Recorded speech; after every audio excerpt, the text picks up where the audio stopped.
بلێبینەرین هێژە گوهرینا ڕەوشە ئافهەوەی لە سەرانسەری جیهانی ده هەر واری ده باندۆرە خواده ئاواکردن ئەف یەک نەتەنێ وارێ هشکە ساڵیا لە ئەتیۆپیا ئانگۆ لە وڵاتەکەدن لێ زیدەبوونا ژمارە نیشتەجێن کۆ لە ڤان وڵاتان لە سەرانسەری جیهانی ئێدێ ده وارێ پایتەختên وڵاتان de jî guhertin daye avakirin ango jinha opê de gelek welatên ku em paytextên wan dibêjin ku em dizanin dibe ku werin guhertin. Ji bo vê yekê pênc welatên herî serekên ku li cîhanê ku di nava demê de di nava demekê nêz de wê paytextên xwe bidin guhertin jî em ji we bînerên hêja re ragirînin diyar bikin. Belê beriyan ha jî ev rewş pêk hatibûn ev ne care yekemîn e lê pênc welatên herî serekên ku li seranserê cîhanê yek ji wan ku Misr bi paytexta xwe ya Qahîre li seranserê cîhanê tên rastkirin. Di kevnahiya dîrokê de jan got di rabirdûyê de jî Qahîre ji bo cîhanê weke yek ji bajarên serekên ku mazûvaniyan ji şaristaniyan re kiriye lê roj tê û dem nêzik dibe êdî Misr Qahîre ku di nava cîhanê de ew qas bi nav û deng jî hêdî hêdî navê wê dide guhertin. Belê li aliyeke din Endonezya heye Endonezya jî paytexta wê Jakartaya ku ev jî xwedî jmareke zêde ya niştecihan e Jakarta li ji ber jmara xwe ya zêde ya ku li paytextê çêbûyî û metirsiyên rewşa avhewayê biryar heye ku paytexta Jakarta êdî ji bo giraveka nû ya ku li Nostan Terayê jî were guhertin û jinha opê de dema ku pirseke bi vê awayî derket pêş gelo paytexta Endonezyayê çi ye dikarin bi awayeke eşkere Jakarta êdî xwe diguhere û derbasî Nostan Terayê dibe û bi vê awayî jinha opê de Endonezya ku welateke ku yek ji di aliyê nişteciyan de herî meziniyên serekên cîhanê ku bi qasî 273 milyon welatiyên xwe hene paytexta xwe de guhertin. Sedema sereke li gorî ku rayadarên Endonezyayê dibêjin jî ew e ku Jakarta li bakurê wiya di rewşên avhewayê de bandoreke zêde li ser welat dike jimara li paytext Jakartayê zêde bibe û ev yek ji bo sedema ku rêveberiya welat biryarê bide ku paytexta li welat jî bide guhertin. Belê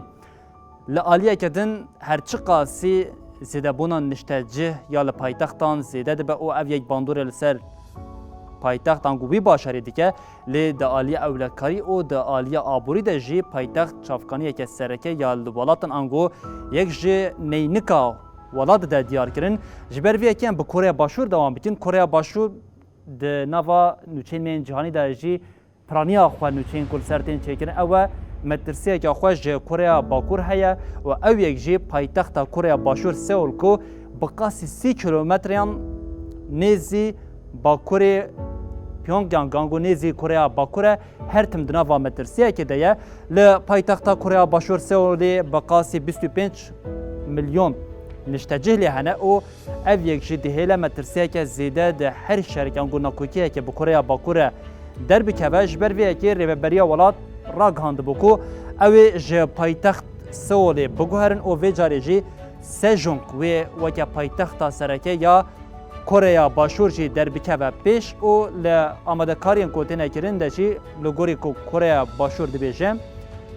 ji ber sedemên rewşên aborî ewlekarî û siyasî û her wiha ji ber guherîna avhewa û nüfusa wê jî ev yek pêk tên. Belê du welatên din ango bi qasî welatekê nebe jî lê weke welatekî al û bi awayekê rêveberiyeke serekeya xwe heye yek ji wan jî Gineya Ekvatorya ku paytexta xwe li Malûba ye. Malûba jî li giraveke ku bi qasî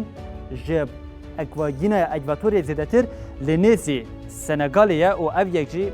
Kamerûnê ye ev yek jî bandoreke sereke li ser wî welatê dike paytexta Malûba bi qasî ji 172 nüfusa welat dûr e ango li giraveke ku girav ji welat bi xwe dûr e ji bo vê yekê di sala 2015 û heta 2020 de amadekariyeke bi wî awayî dihate kirin ku wê paytext ji bo stûdyoya da di La Paz ango bajarê aştiyê were veguhestin lê ev yek jî heta niha bi ser neketiye û paytexta nû jî nehatiye amadekirin. Belê herî dawiyê jî em bi yek ji giravên ku li Bakurê parzemîna Başûrê Amerîkayê dewam bikin ew ji girava Monetestraya ku paytexta xwe jî Pilyamot e ev girav bi xwe bi qasî 4992 welatiyên xwe hene لجبر بویرین ولکانیک و روشن آفهوا و خوازایی ایدی لباکوری گراوی آمدکارین پایتخت که سرکه تینکرن. بری بینرین هجا افجبو با آوای که گشتی پایتختن کو انگو ولاتن کو دخوازن پایتختن خواه بدون گوهرتن بو مجی خواست بری اکو پایتخت وارن گوهرتن سدمین گوهرین وان پایتختان جی بو بینرین هجا را پار وبکن او بوی آوای ام دیگیجین داوی بلتنا خویا جانی او دبیجین حتی روزا دوشمی جاره کدن ورین پیشیا و بمینندنا و خیر و خوشی ده هر شاد و بختار بن.